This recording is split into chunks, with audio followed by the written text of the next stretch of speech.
So in this video, I'm going to show you how to use the Vlookup function in Google Sheets. What I want to do is I want to pull the bonus percentages in this data set over into this column within this data set.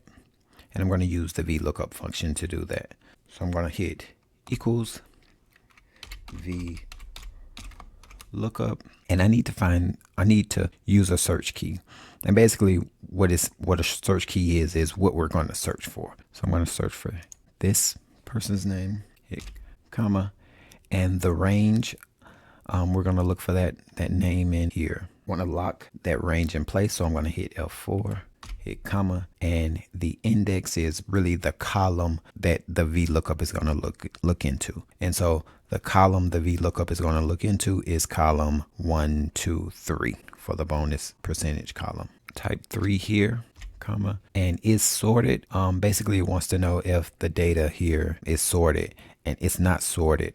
So we're going to type false here. And by typing false, putting false here, what we're also saying is we want the exact match here. Hit that. I'm gonna hit enter, and it gives me for Walter Miller, his bonus percentage is 10%. I'm going to take this and I'm going to just drag this down to the bottom to get the rest of my percentages. But you notice I have some NAs in this data, and I have that here because some of these names aren't in this data set here, and I don't want to show these NAs. What I'm going to do is put the Vlookup within another function, the FNA function. And what I'm going to do is come here, put a comma, and basically what I'm saying is if we have an NA in this column, don't show the NA, show nothing. So I'm going to put quote, another quote, and a comma, and I'm going to drag this down, and the NAs will disappear.